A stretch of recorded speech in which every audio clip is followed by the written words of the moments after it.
Shalom, everybody. We know tonight is the sixth night of Hanukkah, and we're doing modern halacha. We're back in business. Tonight's subject is the one that's very dear to my heart. I was waiting a year to give it, to plug it into Hanukkah. And that is, if you look in Rav OVADIA's amazing book, the third volume, chapter 66 in YEKHAVA DAAT, they asked our great prince of Torah an amazing question, and that is a Jew allowed to go to a bullfight? And if I could paraphrase for us Americans, because we're not in Europe, I don't know how much bullfighting, I guess if you're in Texas, where the cowboys are, but I would say even to boxing or these violent games where animals, it's thank God illegal in America, at least to do cockfighting, where they have... Is it legal? Yeah, I think it's illegal in most states. So Rav OVADIA YOSEF talks about this, and this is very important because I wanted to plug it into Hanukkah at the end. He says that this is against the spirit of the law, of the Torah. Why? Because it's about cruelty. Animals going with their horns and goring each other, damaging each other. And we know this is not what the children of Yaakov, the holy nation, is made out of. There's three symbols that identify the Jew. You know what they are, the Talmud says? What? The Jew has to be bashful, shameful, merciful, and gomle chasadim. Gomle chasadim, you know what it means? What? Gomle chasadim, my dear, means to be generous and giving, like Abraham to one another. So, to watch animals try to gore people and ram people with their horns or other animals is not exactly Gracious. Is going to develop a mercy and graciousness in your soul. And we know that the Torah, a lot of people didn't know this. I was once giving a class, but it's very important to know. For in the Torah's eyes, it's extraordinarily important not to let animals suffer unnecessarily. We're not like PETA that says you can't eat animals, but we definitely, it says Sa'ar Ba'alei Chaim Midoraita. You know what that means? To make an animal suffer is forbidden from Torah law. Just like you're not allowed to work on Shabbat, you're not allowed to eat on kosher, you're not allowed to make an animal suffer. And Rav OVADIA brings something here, it's mind-boggling. One of the commandments of the Torah is, if you see an animal, like a donkey, which is not even a kosher animal.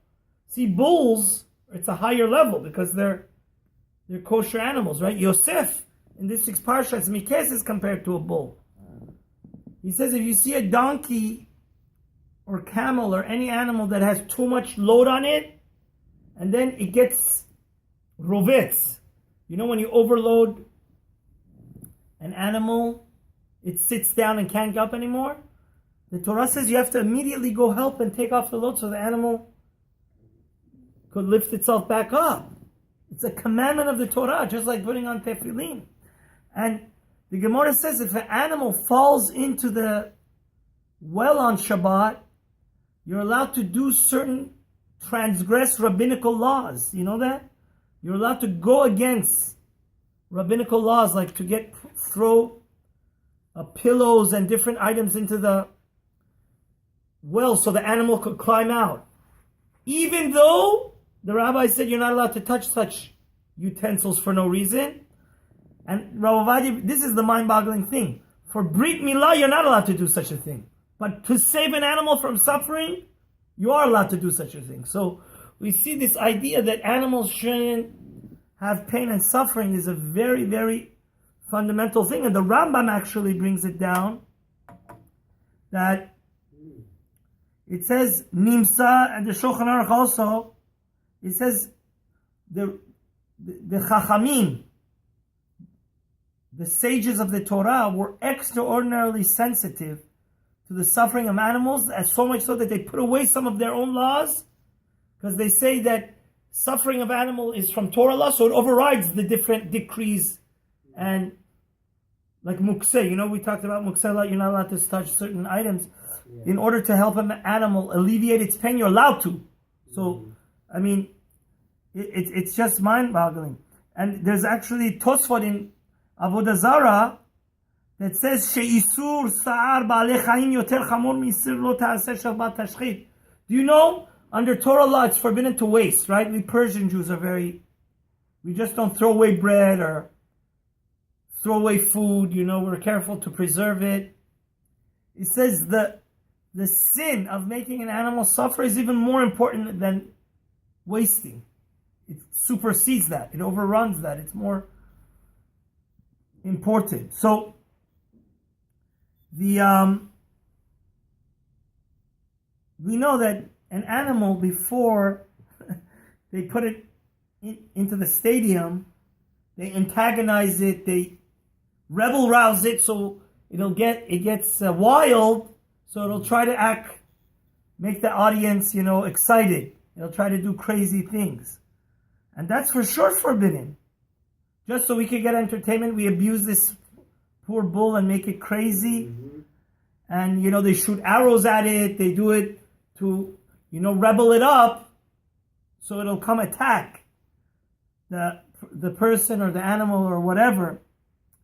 And again, another fascinating idea. Do you know, we read in the Shema Yisrael, it says, "V'natati esef b'sadecha liventecha v'achalta v'savata."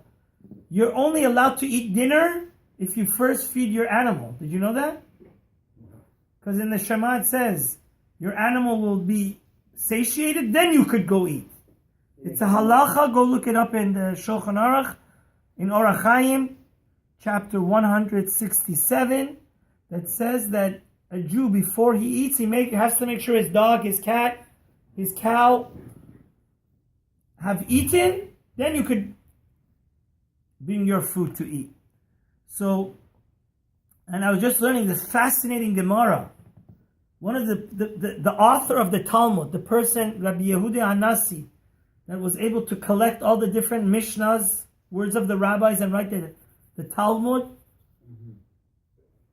You know, he was punished because one time a cow was about to be slaughtered and it came and cried. I guess it was maybe Rebbe's cow. It came and cried. It came into the lap of Rebbe and said, like, save me from being slaughtered. Rebbe said, get out of here. This is what you were created for. And then God said, on this high level that Rebbe was like, God expected him to be like an angel. God said, this is how you treat a poor animal. At least you should have had a little bit compassion, right? Right.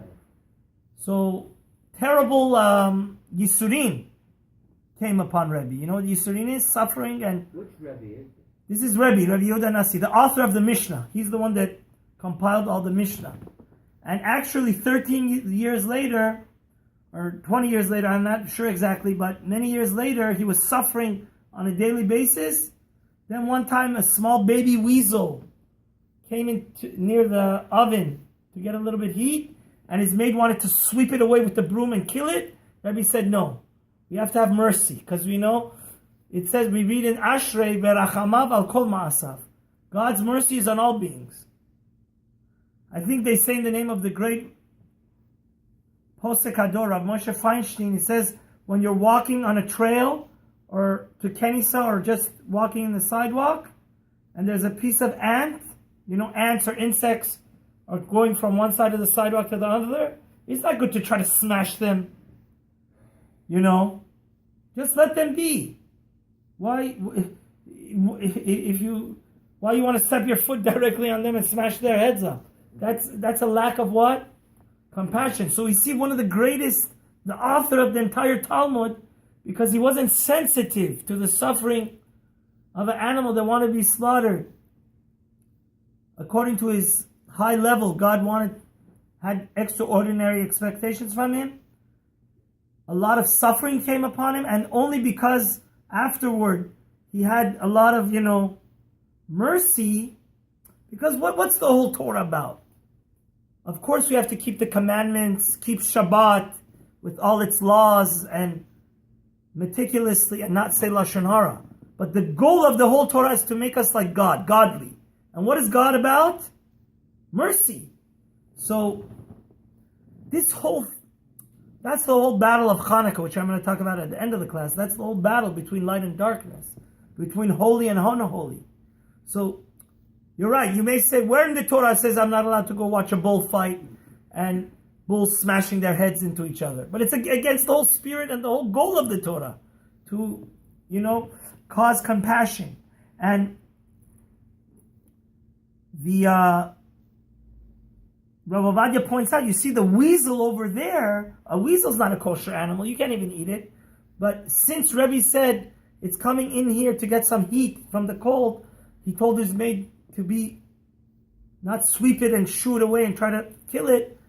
You see that we have to have mercy is even on insects, even on unkosher animals. So this is like,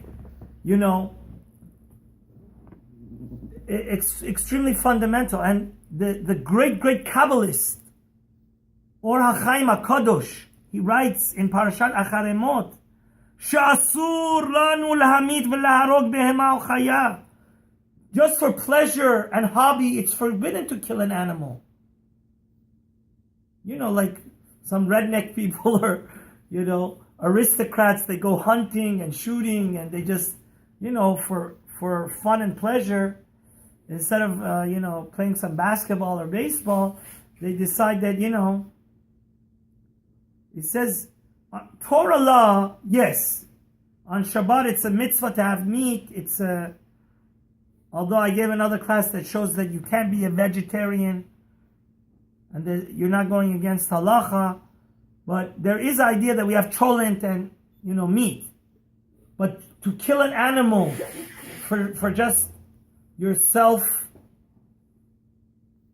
for no reason, it clearly says in one of the only rabbis in the last 500 years that has the surname holy, the Or HaChaim HaKadosh, he says it's forbidden. Because it's only permitted to kill animals to shechita, slaughter them by a rabbi ritually in order to what? Benefit them. And that has another thing, by the way. Don't get the wrong idea that we're like animal rights activists to the extreme of PETA, where we say everybody has to be a vegetarian, because we believe that when the animal's slaughtered, it's Gilgul and there's reincarnation, and that's not the subject of our thing. We hold that actually that's mercy, because when you say a blessing on it and it gets to its tikkun. But you see clearly, he says, listen, under Torah law, if the animal gets crazy and kills somebody, we learned this in Gemara Bava Kama Soli. What did we say? That animal needs to be stoned to death. But who has to decide that? The Sanhedrin Ketana, 23 of the greatest rabbis of Israel. So, we don't even do euthanasia nowadays to an animal that actually went ahead and caused the death of somebody. Because the killing of that animal for no reason is such a serious matter, the Or HaChaim says, that we leave it to the one court under the Supreme Court of Israel, the small Sanhedrin, Sanhedrin Ketana. So, that's why they asked one of the greatest rabbis of Europe, the Noda Yehuda. They said, can a Jew go become a hunter? Because like his wealthy friend, let's say you're a stockbroker or you're a wealthy real estate and you want to, like all your higher upper class people, they're part of a hunting club. So somebody asked the Noda Yehuda, in order that I should befriend these people and get more clients, they asked him a question. He said, can I go become part of the hunting club and go hunting with them? The Noda Yehuda said, first of all, if you're hunting dangerous animals, exotic animals that come and kill you, like tigers in Africa, that for sure is forbidden, because why should you put yourself in danger, right? If you're going hunting, dangerous animals like rhinos and what have you, they could come charge at you. But even if it's just ducks and non-dangerous animals, this is what Esav did. Right? What was the difference between Yaakov and Esav? his twin brother. Yaakov always used to study Torah. Esau used to be a hunter.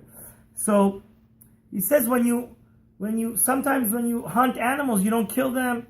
The poor deer gets shot in the leg, it gets pain. You're not allowed to cause an animal pain, right? That's a good question. So you're not allowed to. The deer being kosher, how do they? Because there's some places that. No, actually, that's why. The way we slaughter them, before the animal knows it's dead, it's like, that's why there's so many laws that the knife has to be sharp, and you have to cut it. It takes a year or two to learn how to. No, of course, but how do they catch a deer, for example? Oh no, that's through a net. That's the right way they do it. Yeah. But hunting for pleasure is against the whole spirit of the law, because this is what the whole Torah is about: mercy. You're putting the animal through unnecessarily suffering, and many other rabbis concurred with that. And he says there's a second problem, Rav OVADIA says, is when you pay the entrance fee to go see the show, to go see the bullfighting match, you're supporting this whole idea. You're saying, I'm going to give you $20, $30, $10 to come see it. And it's like you're helping sinners, right? You're providing support to people that are doing something against what? Because you could counter and say, okay, I'm not doing it, I'm just watching. No, that's not a good argument, Rav OVADIA says. You understand why? Because you're supporting it financially. And you're saying you're taking pleasure from seeing these animals being antagonized and harmed. And we know under Torah, you're not allowed to sin, and you're not allowed to what? Give money for people to sin. Because actually the next chapter, maybe we're going to do a class on this in the near future, like, are you allowed to sell in Israel, where all your customers are Jewish, are you allowed to sell a store of women's clothing, which is very unmodest, because you're the cause of them wearing what? Mini skirts and things that their shoulder and their middle of their bodies open. So same idea. If when you're financially going to the game, the bull match, it's absolutely wrong. And actually the Talmud talks about going to the stadium, because in Rome, hundreds of thousands of people used to watch the gladiators. Do you think the gladiators is a holy thing? Nope. Where poor people, a lot of times Jews were thrown in the middle. And the Talmud says in Avodah Zarah, page 18, Chai, Tanu Rabbanan olech v'yitzaronu bakarim v'nachashim v'chaverim areze moshav letzim. The first chapter of Tehillim, King David, Psalms, the book that we always read for miracles, that for our whole prayer book is based on that. King David says, happy is the person that doesn't sleep with jokesters. Moshav letzim lo yashav, right? The first thing of Tehillim, King David says, don't associate with people that waste their time and make a joke out of life. Their life is a waste. And the Gemara says, who are these people? These are people that go to stadiums. The Talmud explains. And Rashi explains, these are the people that they like the gladiators. The wild animals, they go rip off people. The wild animals kill each other, like they had in ancient Rome in the gladiators, or they kill people. But even if people are not dying, animals are ripping apart each other. It's clear from the Gemara it's wrong. And Rab Shimon ben Pazi says these are talking about the theaters and the cafes of the Goyim. That Rashi explains, they see that dogs go hunting animals. So how there's special dogs that go hunt foxes, and then you find they found where the foxes and shoot them. It's very interesting. That's how Rashi explains this Gemara. For entertainment, a Jew is not allowed to see animals suffer. Bottom line. It's against the whole idea of mercifulness, and so that's why one of the greatest rabbis of Europe that lived almost 1,000 years ago, the Or Zarua, says,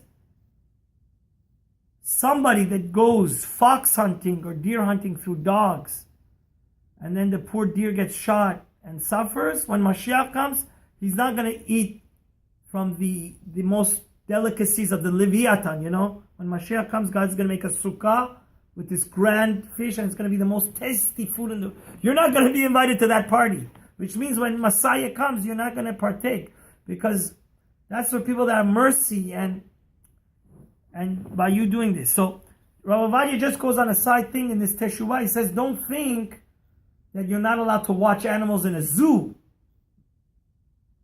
That's something else, because that's actually a mitzvah, to go see how great God is, right? You know, there's a blessing on beautiful animals and creations, because they say that, again, the Trumat HaDeshen, he walked many miles to go see 2 lions that had come to his city in Europe. Because when you go to your zoo, you actually, it educates you, you get to appreciate what Noah went through. And you also get to appreciate how great God is, you know, that he creates all these different species. And one of the greatest Sephardic rabbis, the Chida, Rabbeinu Chaim Yosef David Azulai, when he visited London, he went actually to the London Zoo around, I think he lived around 200-300 years ago. And he says that it's actually a good thing. You go see all these different peacocks and different exotic animals, and then you're going to see these, not to see them suffer, but you're going to see them to see the greatness of God. That God is the creator of all these different beautiful, marvelous animals with all these tropical and neon and beautiful different colors. So as a final analysis, Rav OVADIA says that chas v'shalom, chalila, heaven forbid a Jew should partake in such places where bullfighting or cockfighting or dogfighting, animals rip each other apart. It's against the whole spirit of the law. And you know, what you see causes you, you know, subconsciously it makes you more aggressive, and you know, that's the whole idea why we keep kosher, right? Because the neshama, the soul of the animal, comes in you. Also, what you see is, you know, Kabbalistically, that's why we have to guard our eyes. When you constantly see, it's been proven, people that play these violent video games and watch these violent movies, they also become violent, right?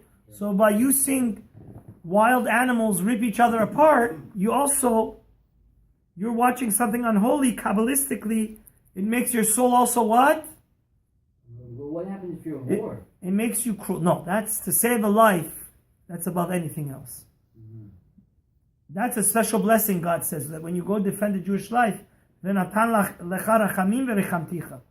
you see blood and like... Yeah, because that you're trying to save a Jewish life, or like the IDF soldiers, it's a whole different thing. Right. This is just for entertainment. Well, entertainment, take a walk. Go walk by the beach. Go, I don't know, do something productive. Don't see animals suffer. It's very, very, very important, this concept of, you know, this is part of the Jewish DNA, mercy, not only for human beings, for any living thing. So to see animals ripping each other apart, just so people could say hurrah. And he says, Rav OVADIA here says it's a big mitzvah actually to educate your friends and family not to go to such places. Because it breeds in your soul insensitivity and cruelty, which is the antithesis of what the Torah is. And I wanted to, if I may, little me, to embellish this for our society today, because it's Hanukkah, and the whole war of Hanukkah was not necessarily a war. The group said you could keep the written Torah. You know that. They only were against Rosh Chodesh. The essence of Hanukkah is that, did the Jew accept the culture and the values of the Greek or no? And the values of the Greek is the values of self-indulgence and self-pleasure. And I would say that, I was talking about this, like, wouldn't you think boxing is 10 times worse than what Because that's human beings trying to fight, or wrestling. What is it called? The WWF? Yeah. Or they have all these different... Is it okay to watch that? No, of course not. According to what I'm just extending what Rav OVADIA is saying. If it's forbidden to watch animals rip each other's apart, then these kickboxing or martial arts where they make each other bloody, or they do a knockout, I think, if I remember correctly, like, I remember when I was a teenager, Evander Holyfield and Mike Tyson had the fight of the year, and I don't know how many millions of people were watching it. But somebody that... But I don't think any Jew that knew what holiness and knew what the whole idea that I said the last 25 minutes in this class knew what it is. It's these violent sports also, I think, would go under this category, because that's the Greek. Greek worships himself, worships his, anything to make himself feel good is good. But the Jew, to us, that's darkness. By you seeing an animal suffer, other humans suffer, violence is not the thing. In our religion, by is what? Shalom. Because the Jew is always about peace. Mm-hmm. Even unfortunately, Obama and Kerry, on their last days of their, they don't realize that the Jew wants peace and mercy and sensitivity for all people. And, unfortunately, we may have won the battle, but we're going to lose the war. We won the battle of Hanukkah, right? Light prevailed. But if we adapt the culture of the non-Jew and get pleasure from seeing boxing or like in hockey, and I was saying this actually, somebody told me in Israel, you see, they don't have these teams in the Olympics. Boxing, have you ever heard of that? Because it's against the Jewish values to, make each other bloody. And, it's very dangerous as parents today with the internet. Some people, they don't have a TV in the house, but they don't realize the internet is 100 times more dangerous. These video games like Grand Theft Auto. It's the whole thing of people violently blowing each other apart. There was a great rabbi in Torah Mesorah. He would never give a prize to his kids a gun. Yaakov is about studying Torah or do exercise, do something productive, but to try to harm and violence, this is against the whole antithesis and spirit of Allah. So may Hashem help us not only to win the war, the battle, but to win the war. There's always, every day of our life, there's a fight that should we copycat the non-Jews and learn from their self-indulgence and self-pleasure and violence and fighting? Or do we say the most noble of human beings is when we take care of each other, pursue peace, pursue closeness to God, and have wholesome and good entertainment, which does not have violence and cruelty in it?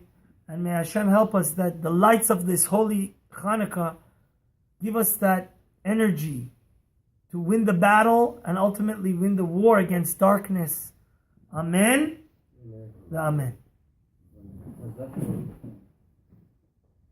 Please don't forget to subscribe and have a wonderful day.